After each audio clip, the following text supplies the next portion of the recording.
একজন ডোম ছিল, ডোম মানে মরা পড়া তো সে কি করেছে, মরা গড়িয়ে রাত্রে বাড়ি এসেছে। বাড়ি আসার পরে তার স্ত্রী বলছে, দেখো তুমি তো যাচ্ছ মরা পড়াতে, তা ঘরে তো চাল ডাল কিছু নেই, যে রান্না করবো, রান্না করার মতো কিছু নেই, তাহলে তুমি আসার সময় বাজারটা করে নিয়ে এসো, তারপর আমি রান্না করবো।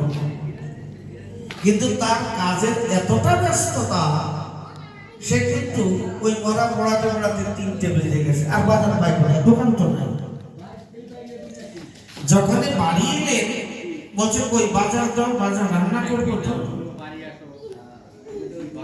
ডোম বলছে, আমি বাজার করবো, 3টা বাজে, এখন দোকানপাট খোলা আছে, আমার তো কাজের চাপ ছিল বলে আমি বাজার করতে পারি না। এক কথায় দুই কথায় তাদের অশান্তি চরম। হরে কৃষ্ণ।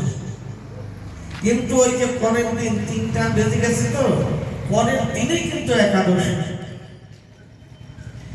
এমন চরণে উঠলো, 2জন ওই ঘরের মধ্যে 2 দিন ফিরে শুয়ে আছে, কারোর সঙ্গে কারো কোনো কথা নেই। পরের দিন ঘরে চাল নেই, ডাল নেই, ওদিকে কথা নেই, রান্নাটা কি করবে? সারাটা দিন গেল, রাত্র গেল। পরের দিন সকালবেলা বলছে, এখন বউ চিন্তা করছে, রাগ করে থাকলে তো হবে না, খেতে তো হবে। এখন সে বলছে, কি করো, যা হওয়ার তো হয়েছে, এখন বাজারটা করো, আর কি এইভাবে থাকা যায় না। সকালবেলা বাজারে চলে গেল। বাজারে যখনই গেছে, সেই দেশের যে, সেই রাজ্যের যে রাজা, সে একটা ঢেরি করেছে, কি কালকের দিনে যে একাদশী ছিল, সে একাদশীর পূর্ণ ফল যদি সে দান করে, তাহলে তাকে বহু অর্থ পুরস্কার দেওয়া হবে। এখন ওই শুনতে শুনে এসছে, এখন সে তো ভালো বোঝে না যে একাদশী কি জিনিস, কিভাবে একাদশী পালন করতে হয়। সাধুকে ডেকে জিজ্ঞাসা করছে, হ্যাঁ গো, একাদশী মানে এটাকে, এটা পালন করে কেমন করে? বলে, একাদশীর দিনে কোনরূপ পঞ্চশস্য গ্রহণ করতে নেই। কেমন পঞ্চশস্য গ্রহণ করতে নেই? পঞ্চশস্য গ্রহণ করতে, আচ্ছা আচ্ছা। তাহলে আমি তো ডোম, আমি যদি পঞ্চশস্য গ্রহণ না করে থাকতে পারি, তাহলে আমার একাদশী হবে না, হবে না। এখানে হাড়ি বসি ডোম বলে কোনো কথা নাই, যে এই ব্রত করবে তার এই ফল লাভ হবে। দেখেন, আমি আগের দিনে ওই দুপুরে খেয়ে গেছিলাম, রাত্রিবেলার বাজারও করতে পারিনি, আনতে পারিনি, বিরাট অশান্তি সংসারে গেল। কালকে আমরা সারা দিন রাতে জল পর্যন্ত গ্রহণ করিনি। এই সকালবেলা বাজারে এসে বাজার করে নিয়ে যাব, রান্না হবে, সেবা করবো। আচ্ছা বলেন তো, আমার একাদশী হয়েছে? হ্যাঁ, কেন হবে না, সুন্দর একাদশী হয়েছে তোমার। ঘরে গিয়ে বলছে, তাড়াতাড়ি রান্না করো। বলছে, তুমি এখন গিয়ে রান্না হলে পরে, হ্যাঁ, একটু ঠাকুরের সামনে দিয়ে তুমি প্রসাদ পেয়ে নিও। প্রসাদ পেয়ে দিয়ে বলছে, শোনো একটা কথা। বলে, কি? বাজারে গিয়ে এরকম ঢেরি শুনলাম, রাজবাড়ি যেতে হয়। স্ত্রীকে নিয়ে 2জন গেলে, মনে মনে চিন্তা করে, এই যে লোক মরা পড়াচ্ছি, যা পয়সা পাই, এই যে সংসার চলে না, খেয়ে না খেয়ে থাকতে হয়। তো রাজা যদি অর্থদান করে, তাহলে হয়তো আমার সংসারে অভাবটা চলে যাবে, অভাব আর থাকবে না। রাজবাড়িতে চলে যাবে। রাজবাড়ি থেকে যে বলছে, তুমি তো ডোম, তুমি ডোম না মরা পড়া? বলে, হ্যাঁ, মরা পড়াই। তা তুমি একাদশী কি করে করতে? বলে, এইভাবে করলাম। যখন তাহলে আমাদের তো একাদশী হয়েছে, তাহলে কি হবে? বলে, একাদশী যদি হয়ে থাকে, আমার যদি কিঞ্চিৎ ফল যদি সংগ্রহ হয়ে থাকে, সেটাই আমি দান করব। মানে এটা একটা বড় হিস্ট্রি আছে যোগে। তাহলে একাদশী মাসে 2 দিন। আমরা এই যে যারা কাজ করে, তারাও দেখবেন সপ্তাহে একদিন ছুটি নেই, কারণ মাসে 30 দিনে 30 দিন কাজ করতে পারি না। একটা দিন ছুটি নিতে হবে। সরকারি ছুটি কেন 2 দিন হয়েছে সপ্তাহে, কি হয়েছে না 2 দিন হয়েছে। তাহলে মাসে 2 দিনও তো আমার পেটে যে মেশিনটা যে চলছে এটাকে যজ্ঞস্থলী বলে। যজ্ঞস্থলে কি হবে? আগুন জ্বলে না সবসময়ের জন্য? দেখেছো যজ্ঞ করেছে, যেখানে মাসামাসি যজ্ঞ হয়, সবার যজ্ঞ হয়, বছর পর বছর যজ্ঞ চলছে, সে আগুন কিন্তু এখনো ভেঙে নেই, ও কাঠ দিয়ে যাচ্ছে, আগুন জ্বলে যাচ্ছে। আমাদের এই পেটটাও কিন্তু ওই যজ্ঞস্থলী। এই জন্য বলছে যজ্ঞস্থলটা কিরকম রাখতে হয় না, যজ্ঞস্থলটা পরিপাক রাখতে হয়, পরিপাটি রাখতে হয়, পরিশুদ্ধ রাখতে হয়। কেমন? যজ্ঞস্থলীটাকে সুন্দর করে লেপে রাখে, সিঁদুর দেয়, কত কি সুন্দর ভাবে শুদ্ধাচারে তারা ওই যজ্ঞটা করে। তাহলে আমার এই যে পেট যজ্ঞ, এটাও কিন্তু যজ্ঞস্থলী। দেখবার একটা শশা বা একটা পেঁপে সিদ্ধ করতে কত সময় লাগে এই গ্যাসে? সেই পেঁপে বা সেই শশাটা আমরা কি করি, কাঁচা যখন আমরা সেবা করি পেটের মধ্যে গিয়ে কত সময় লাগে সেটা নিষ্পার হতে? কি বোঝাই তো না আমি পেটে খেয়েছি কি আমি ওই শশা খাচ্ছি। তাহলে ওই যে যজ্ঞের আগুন কাঠে জ্বলছে তার চাইতে তাপ বেশি এই আগুন, তার চাইতে অনেক বেশি তাপ। তাই আমার কলিযুগ পাবন অবতার শ্রী গৌরহরি তিনি বারবার করে বললেন, এটা শুধু এই যুগে নয়, 3 যুগেই একাদশী ছিল। তবে কলি হতো জীবের জন্য বেশি করে প্রচার করেছেন। কেন? এই জীবের দ্বারা যাগযজ্ঞ হোম তপস্যা করা সম্ভব নয়, তাই যদি তারা এই ব্রতগুলো করতে পারে তাদের হোম যজ্ঞের ফল তারা লাভ করবে, যজ্ঞের ফল তারা লাভ করবে। যে কারণে বৃন্দাবনে বহু সাধক, বৃন্দাবনের বহু সাধক তারা বৃন্দাবন ত্যাগ করছে। কেন জানো? ত্যাগ করে কোথায় যাচ্ছে না, ত্যাগ করে বাড়ি চলে যাচ্ছে না, তারা ত্যাগ করে নবদ্বীপে আসছে। কেন জানো? বলছে নবদ্বীপের মতো হেন গ্রাম ত্রিভুবনে নাই। নবদ্বীপের মতো হেন গ্রাম এই ত্রিভুবনে নাই। বলে কেমন? বলে বৃন্দাবনটা শাসনের জায়গা, বৃন্দাবন শাসনের জায়গা। বলে কেমন? বলে একটা বইয়ের হাড়ি ভেঙেছে বলে, হ্যাঁ গোপাল কৃষ্ণ সেটা বইয়ের হাড়ি ভেঙেছে বলে তাকে দড়ি দিয়ে বেঁধেছে। বৃন্দাবনে ওই সমস্ত চলবে না। একটা বইয়ের হাড়ি ভেঙেছে, অন্যায় করেছে, তাই তাকে দড়ি দিয়ে বসে বেঁধেছে। কিন্তু নবদ্বীপে নিমাই কত কি ভেঙে ফেলেছে, কত কি অনিষ্ট করেছে, কিন্তু সচিমাতা তাকে দৌড়ে গিয়ে সহস্র চুম্বন করতেন, আদর করে বলে নিতেন। তাহলে বৃন্দাবন শাসনের জায়গা, নবদ্বীপ হচ্ছে ক্ষমার জায়গা। হরে কৃষ্ণ। নবদ্বীপটা ক্ষমার জায়গা আর বৃন্দাবন শাসনের জায়গা। তাই শাসনের জায়গায় তো থাকতে পারবো না, আমি নবদ্বীপে চলে আসি যেখানে হচ্ছে ক্ষমার জায়গা। তাই বললেন নবদ্বীপের মতো হেন গ্রাম ত্রিভুবনে নাই, একমাত্র ক্ষমার জায়গা হচ্ছে নবদ্বীপ। আমরা যখন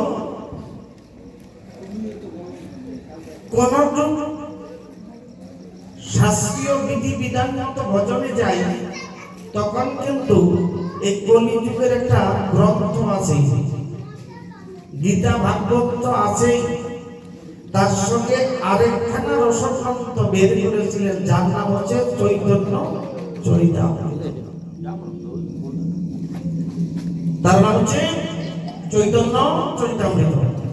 আর সেই চৈতন্য চরিতামৃতে প্রথম একটা শ্লোক দিয়েছিলেন, প্রথম। কেন জানো? বলছে প্রথমে যদি শ্লোকটা দেয়া যায় তাহলে ভক্ত যারা তারা আস্বাদন করবে, তারা হৃদয়ঙ্গম করবে। যত বৈষ্ণব আছে দেখবা আর কিছু জানবার না জানবার এই শ্লোকটা কিন্তু সবাই জানে। কেন এই শ্লোকটা সবাই জানার কারণটা হচ্ছে এই, কারণ বৈষ্ণব হতে গেলে, ভক্ত হতে গেলে, সাধু সঙ্গ বৈষ্ণবের সঙ্গ করতে গেলে এই শ্লোকটা দরকার। তাহলে সেই শ্লোকটা কি বলেন? সেই শ্লোকটা হচ্ছে ত্রিনাম ভীষণী যেন তদৈব সহিষ্ণুরা অমানি না মানবেন কীর্তনীয় সদাহরি। এই শ্লোকের মধ্যে কি আছে? এবারে প্রথমে দিয়েছি কেন, কি রস লুকিয়ে আছে, কি মাধুর্য লুকিয়ে আছে, কি তথ্য লুকিয়ে আছে এই শ্লোকটার মধ্যে? বলেন ত্রিনাম ভীষণী যেন তদৈব সহিষ্ণুরা অমানি না মানবেন কীর্তনীয় সদাহরি। আমাদের যেমন এই শ্লোকগুলো দিয়েছেন, এখানে কেউ আছে নাকি? যাই থাকলে না থাকলে এবারে শুদ্ধ কথা বলতে তো অসুবিধা কিছু নেই। আমাদের মধ্যে চারটে বর্ণ, একটা বর্ণ হচ্ছে বর্ণশ্রেষ্ঠ, যেটা হচ্ছে ব্রাহ্মণ, বর্ণশ্রেষ্ঠ ব্রাহ্মণ। সেখানে কিন্তু দ্বাদশ আজ্ঞা দেয়া আছে, 10টা আজ্ঞা দেয়া আছে যে ব্রাহ্মণের প্রথম কাজ কি? ক্ষমা থেকে শুরু হবে, ক্ষমা থেকে শুরু হবে। এই জায়গাটা দেখবে আকাশে যখন ওই যে ডাক দেয়, আমরা কি বলি না, ডাক দেয় তো সংখ্যায় পাখি চলে ওঠে, গর্জন যেটা, সেটার মধ্যে না দেখবা 3টে শব্দ হয়, 3টে শব্দ, দ দ দ, 3টে শব্দ হয়। যখন শব্দটা হয় না তখন দেখবে 3টে শব্দ হবে, দ দ দ। এই 3টা শব্দ কাকে দিলেন? এই 3টা শব্দ কি ব্যবহার করে? এই 3টা শব্দ সেই ব্যবহার করে যার মধ্যে ব্রাহ্মণত্ব আছে। আমরা জানি না বলে ব্যবহার করি না, বা অনেকে হয়তো করি না জেনেই করি, আর কেউ জানি না বলে করি না। সেটা কি? 3টে শব্দ, দ দ দ। প্রথম দয়ের কথা কি বললেন? বলছে প্রথম দয়ের বললেন যে তুমি দয়া করো। আরে তুমি দয়া করো কাকে? না জীবে দয়া করো। দ্বিতীয় শুধু দয়া করলে হবে না, তুমি জীবে দান করো।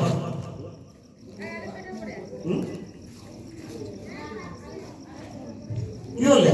জীবে দান করবে। কটা হলো? দুটো, একটা হচ্ছে দয়া, একটা হচ্ছে দান। আরেকটা তো আছে, সেই দ দিয়ে কি করতে বলেছে? সেই দয়া কি করতে বলেছে? সেই দয়াটা মানে 3টে দ, দুটো দয়া হলো দয়া, দান, পরেরটা কি হবে? প্রথমটা দয়া, তারপরটা দান, তারপরেরটা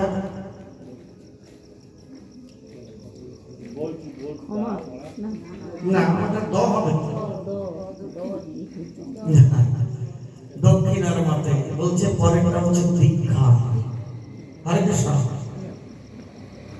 দয়া, দান হচ্ছে পরেরটা হচ্ছে দীক্ষা। এই 3টে শব্দ, এটা কারা পালন করে? যাদের মধ্যে ব্রহ্মত্ব আছে তারাই একমাত্র পালন। কেউ জেনে করে, কেউ না জেনে করে। কেমন? আজকে আমরা এই জগতে আছি, কিন্তু যে ব্রাহ্মণের কথা আমরা বলি তাদের কি হয়? তারা উচ্চ বংশে জন্মেছে, এই অহংকার তারা কখনো ত্যাগ করতে পারে না। দেখবে তাদের কথার মধ্যে একটা অহমিকা বিরাজ করে সবসময়। এই জন্য মহাজন বললেন যে ব্রাহ্মণ যদি হয় বৈষ্ণব দেবেরও দুর্লভ। ব্রাহ্মণ বৈষ্ণব হয় না, যদি হয় দেবেরও দুর্লভ। কেমন? কিন্তু এই জায়গায় কি বললেন? শ্রীমন মহাপ্রভু ব্রাহ্মণ, ক্ষত্রিয়, বৈশ্য, শূদ্র, হাড়ি, সিদ্ধ, যত বর্ণ আছে সবাইকে একাকার করে দিলেন। বলছেন বর্ণ বলে কিছু নেই, মানুষ এক। এটা আমরা বিভেদ করেছি। বর্ণ বলতে আলাদা কিছু নেই। গোত্র যদি হিসেব করি আমাদের 7খানা গোত্র, সপ্ত মনির দ্বারা সপ্ত ঋষি থেকে 7টা গোত্র, তারা সবাই ব্রাহ্মণ ছিল। কাশ্যপ গোত্র, এখানে অধিকাংশ বোধহয় কাশ্যপ গোত্রের মানুষ। তাহলে কাশ্যপ গোত্র কোথা থেকে? না, কশ্যপ মুনি থেকে কাশ্যপ গোত্র। তাহলে কাশ্যপ মুনি কে ছিল? সে তো ব্রাহ্মণ ছিল, কিন্তু যোগী ছিল, কিন্তু ঋষি ছিল। তার থেকে আমরা এই গোত্রটা বয়ে এসেছি, আমি তো নতুন করে আবিষ্কার করি। আমার ঠাকুরদা বলছে কি না আমরা কাশ্যপ গোত্র, তার ঠাকুরদা আবার তাকে বলেছে আমরা কাশ্যপ। এইভাবে তো এসেছি, নতুন করে আমরা হয় না। সত্যে শ্রীহরি, ত্রেতায় রাম, দ্বাপরে কৃষ্ণ, কলিতে শ্রীমন মহাপ্রভু। আমি যদি মনে করি যে শ্রীহরির সঙ্গে আমার বংশের কেউ নৃত্য করেনি, এটা ভুল হবে। সেই সময় সত্যযুগেও শ্রীহরির সঙ্গে আমার বংশের কেউ না কেউ নৃত্য করেছে। ত্রেতায় রাম, তারপরে শ্রীকৃষ্ণ, ত্রেতায় রাম, সত্যে শ্রীহরি, ত্রেতায় রাম। রাম রাম অবতারে সীতাকে হরণ করেছেন, রাম রাবণের যুদ্ধ হয়েছে, সেখানে আমার বংশের কেউ না কেউ ওই রামের যুদ্ধের সঙ্গে সামিল হয়েছে। কেউ না কেউ হয়তো ওই যে পাথর, যে পাথরের নাম লিখে ভাসিয়ে দিতেন সেতু করবার জন্য, সেই সেতু বন্ধনে কেউ না কেউ হয়তো একখানা পাথর মিলেও নিয়েছে আমার বংশের। আমার সবই তো কাশ্যপ গোত্র, আমার গোত্রের এই মানুষ। আমরা তো সেই একজনের নাতি থেকে, ছেলে থেকে নাতি থেকে শুরু করে আমরা আমাদের ডালপালা বেরিয়েছে। তাহলে সত্য ত্রেতা, দ্বাপরে শ্রীকৃষ্ণ কত লীলা করেছেন, কুরুক্ষেত্রের যুদ্ধ করেছেন, জরাসন্ধ শিশুপালে বংশবধ করেছেন, বৃন্দাবনে রাস করেছে। তাহলে সেই সময় আমার বংশের কেউ ছিল না, কাশ্যপ গোত্র কেউ ছিল না, ওর সঙ্গে কি ছিল না? ছিল তো। কলিতে শ্রীমান মহাপ্রভু তিনি এসেছেন, তিনি জগৎ সমস্ত ভক্তদের নিয়ে খেলা করবেন বলে তিনি এসেছেন। তিনি সত্য যুগে নিজে নিজে ভালো লাগেনি, ত্রেতায় 4 ভাই ভালো লাগেনি, তারপরে এসে 24 জন সখা নিয়ে ভালো লাগেনি। তাই কি করলেন? এই কলিযুগে এলে যখন 24 জন হবে না, আমার 24 কোটি দরকার, সমস্ত বিশ্বের ভক্তদের নিয়ে আমি খেলব। তাই এবার কলিযুগে কি বললেন? না, নামের খেলা শুরু করলেন। পৃথিবীতে আছে যত নগরাধিক নাম, সর্বত্র প্রচার হবে আমার এই নাম। হচ্ছে সেই জায়গায় শ্রীমন মহাপ্রভুর অবদান অপরিসীম। এই জগতে আজকে যদি আমাদের শ্রীমন মহাপ্রভু না আসতো, তাহলে কিন্তু আজও আমাদের পরের দাসত্ব করে যেতে হতো। আজ আমরা স্বাধীনতা পেতাম না, আজ আমরা ভজনে তত্ত্বগুলো আমরা জানতে পারতাম না। যদি গৌর না হইতো কেমন হইতো, কেমনে ধরিত আমাদের ব্রজের মহিমা প্রেম রস সীমা জগতে জানাতো কে? এই জগতে কে জানাতো? আমার মহাপ্রভু না আসলে। তাই তিনি বললেন জীবকে জীব তোমরা সাবধান হও। সাধুকে বলেন সাধু সাবধান। কেন বলছে? না, তৃণাদ ভীষণে যেন তরুণী সহিষ্ণু মানে নামারদের দুনিয়া সদা হতো। তৃণাদ ভীষণ, তৃণ মানে ঘাস, তৃণ হচ্ছে ঘাস। সকালবেলা দেখো মাঠের মধ্যে কতজন হাঁটে, খালি পায় হাঁটে না? পুরো জায়গায় সুন্দর ঘাসে চট হয়ে আছে না? আছে তো। ওর মধ্যে যেটা কাটাও যদি পড়ে থাকে না, ওই তৃণ মানে ঘাস কি করে না, তার উপর দিয়ে আচ্ছাদন দিয়ে রাখে যাতে ভক্তের চরণে না লাগে। দেখো এই ঘাস কি মনে করে যে প্রভু সৃষ্টির শ্রেষ্ঠ জীব হচ্ছে মহামানব, তারা দুবাহু তুলে কৃষ্ণ নাম করে, তারা ভক্ত সঙ্গ করে, কিন্তু আমি যে তৃণ হয়ে রাস্তার পাশে জন্মেছি, আমি তো কোথাও যেতে পারি না, আমি তো কারো চরণ ধুলি মাখাতে পারি না। কিন্তু তোমার ওই সৃষ্টির শ্রেষ্ঠ জীব মহামানব যারা যারা দুবাহু তুলে তোমার নাম করে, তারা আজকে আমাকে পদদলিত করে যাচ্ছে। কে? গাছের প্রতি পদদলিত করে যাচ্ছে। যদি আমি তীক্ষ্ণ সোনার মতো দাঁড়িয়ে থাকি, আমার এই আঘাত যদি সেই ভক্তের চরণে লাগে, তাহলে এবার কোথায় জন্ম হবে তা জানি না। এই জন্য কি করে, ওই তৃণগুলো কোমল হয়ে যায়, নরম হয়ে যায়। তরুণ হচ্ছে গাছ। এই গাছকে যতভাবে আমরা কাটি না কেন, গাছ কিন্তু কিছুই বলে না, বলে না। আমরা কি করি, কাটা তো ভালো কথা, একটু আড়ে কথা বললে ঝগড়া শুরু করে দিই। কি কে দেখবি দেখ, এমন ঝগড়া। আমার একদিন, তোর একদিন, আর আমার দিকে দেখলাম এইভাবে ঝগড়া হলো নাকি টুম্পা? দেখো তোমার একদিন আর আমার দিকে দেখলাম।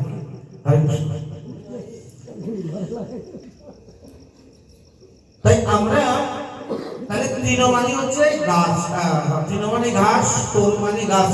গাছকে যতভাবেই কাটি না কেন, গাছ কথা বলি না। ঠিক তত আমাদের আচরণটা সেই জায়গায় আনতে হবে। অমানি না মানো যেন কীর্তনিয়া সদা বলি, অমানি যিনি তাকেও মান দিতে হবে। কারণ হচ্ছে একটাই, তার মধ্যে যিনি অমানি আমি মনে করি, কিন্তু তার মধ্যেও কিন্তু আমার সুখাত সুখরূপে ভগবান বাস করে। কেমন? তার মধ্যেও ভগবান বাস করে। অমানি না মানো যেন কীর্তনিয়া সদা বলি। এই যে সদা সবসময়ের জন্য সাধুর সঙ্গে ভক্তর সঙ্গে এসে দু বাহু খুলে কৃষ্ণ নাম করতে হবে। প্রেম সে বলো রাধে রাধে, আমাদের ওই নাম করতে হবে। এই জন্য সাধুগণ বা মহাজন যারা, তারা বলছে বৈষ্ণব হইতে মনে ছিল সাত, ত্রিনামপি শ্লোকে আমি পড়ে গেলাম পাঠ। কেমন? আমার সাত ছিল বৈষ্ণব, কিন্তু ত্রিনামপি শ্লোকে আমি বাদ পড়ে গেলাম। কারণ আমার সেই ত্রিনামপি শ্লোকের যে মাধুর্য, যে রস, সেটা আমার আস্বাদন হলো না। তাই আমি বৈষ্ণব থেকে বাদ প্রথমেই করে যাই। যে কারণে আমাদের এই মহাপ্রভু বারবার করে বললেন, তোমরা নামের আশ্রয় দাও, নাম আশ্রয় দাও, নাম করো অবিরাম।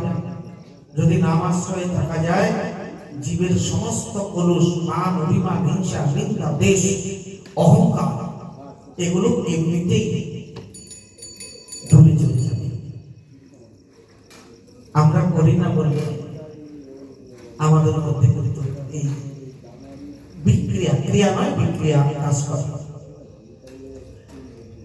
তাই আমাদের এই যে একাদশী, আজকের দিনে একাদশী মাসের 2 দিন আমাদের করার চেষ্টা করতে হবে। ব্রত এমন কিছু নয়, যদি করা যায় তাহলে কিন্তু আমার এই মনুষ্য জীবনের জন্য, আমার জন্য খুবই নাম।